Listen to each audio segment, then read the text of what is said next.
Welcome to PSA classes. आज हम कुछ जनरल एक्सेप्शंस के बारे में बात करेंगे। हम सब ये जानते हैं कि हर क्राइम की कोई ना कोई सज़ा बनी है, पर आज मैं आपको ये बताऊंगी कि कुछ ऐसे भी क्राइम हैं जहाँ पे हम बच सकते हैं। हम नहीं, जो इनसेन पर्सन है वो बच सकता है। तो आज हम जानेंगे defence of insanity section 84 of Indian penal code. तो ये जो डिफेंस ऑफ इंसैनिटी है ये हमारा जनरल एक्सेप्शन है। अब ये जनरल एक्सेप्शन क्या होता है?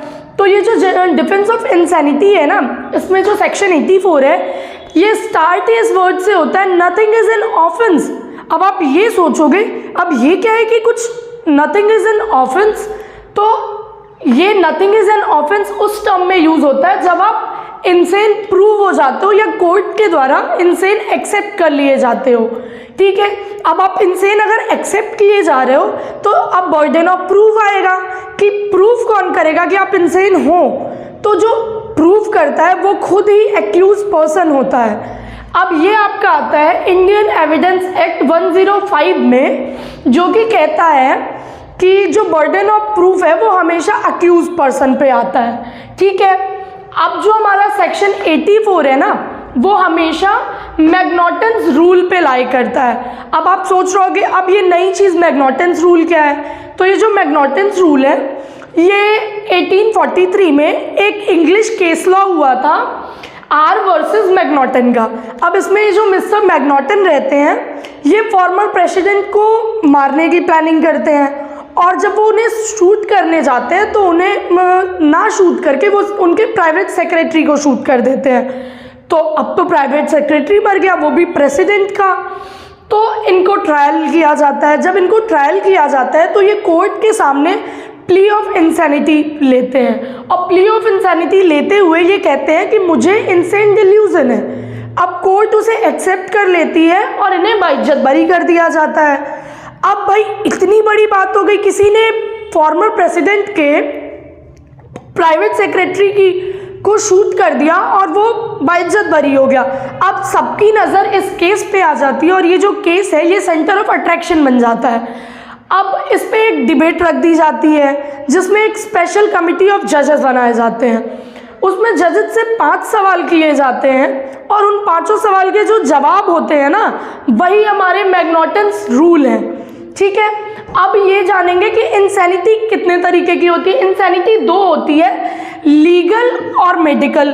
तो कभी भी हमें ये जो डिफेंस ऑफ इंसैनिटी है वो लीगल इंसैनिटी के में मिलता है, मेडिकल इंसैनिटी में हमें कभी भी डिफेंस ऑफ इंसैनिटी नहीं मिलेगी।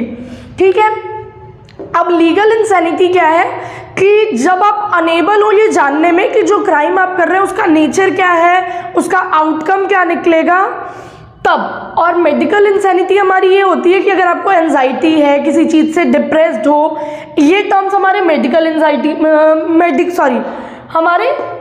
इंसैनिटी में आते हैं। ठीक है, तो अब जो टर्म्स हमारे लीगल इंसैनिटी में आते हैं हमें हमेशा सिर्फ उन्हीं टर्म्स के लिए इन डिफेंस ऑफ इंसैनिटी मिलता है। और हमारे सेक्शन 84 में हमने सिर्फ लीगल इंसैनिटी की बात की है। ठीक, और जो एविडेंस है ना वो हमेशा प्रूव किया जाता है 2 तरीके से, एक मेडिकल एविडेंस और एक सर्कमस्टांशियल एविडेंस। अब हम ये जानेंगे कुछ केस लॉ से। तो हमारा पहला केस लॉ है Ashok Dattatreya versus state of Maharashtra का केस, जो कि हमारा बॉम्बे हाई कोर्ट का केस है 1993 का। इस केस में होता क्या है कि जो अक्यूज्ड है वो अपनी सिस्टर इन लॉ यानी अपने भाई की वाइफ को मार देता है और उसके बाद अपनी माँ को मारने की कोशिश करता है और फिर वहाँ से भाग जाता है। जब वो वहाँ से भाग जाता है उसके कुछ 15 या 20 दिन के बाद वो बगल के किसी गांव में एज अ वर्कर काम करने लगता है। तो फिर उसे पुलिस पकड़ लेती है। जब उसे पुलिस पकड़ लेती है उसे कोर्ट ट्रायल के लिए भेजा जाता है। वहाँ पे वो प्ली ऑफ इंसैनिटी लेने की कोशिश करता है। तो जब ट्रायल होता है उससे पूछा जाता है, क्वेश्चन ये रेज होता है कि अगर तुम इनोसेंट थे, तुम इंसेन माइंड के थे, तो तुम वहाँ से भागे क्यों? तुम भागे इसीलिए क्योंकि तुम्हें पता था तुमने कुछ गलत काम किया है। तो वहाँ पे उसे प्ली ऑफ इंसैनिटी नहीं मिलती है, मतलब डिफेंस ऑफ इंसैनिटी वहाँ नहीं मिलता है। फिर ऐसे ही दूसरे केस में जो कि रतन लाल वर्सेस स्टेट ऑफ एमपी का केस है, सुप्रीम कोर्ट 1970 का।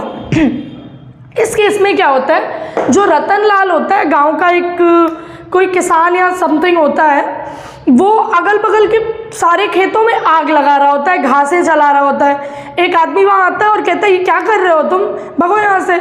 रतन लाल ये बात नहीं सुनता है, वहाँ से भागता ही नहीं है, कहता है मैं तो जलाऊंगा, तुम्हें जो करना है कर लो। फिर जब उसे पकड़ के और उसे साइकेट्रिस्ट टेस्ट के लिए भेजा जाता है, तब वहाँ पता चलता है कि ये सच में इंसेन माइंड का है और इसे पता ही नहीं है कि ये कर क्या रहा है। इसीलिए लोगों के डांटने पे भी वहाँ से भागता नहीं है और इस केस में उसे डिफेंस ऑफ इंसैनिटी मिल जाती है। तो अब हमें पता चल गया कि हमारी जो डिफेंस ऑफ इंसैनिटी है वो सेक्शन 84 में लाई करती है, जो कि हमारे जनरल एक्सेप्शन के अंडर आता है। और जो हमारी डिफेंस ऑफ इंसैनिटी है सेक्शन 84, ये हमारा पूरा मैग्नॉटन रूल पे बेस्ड है।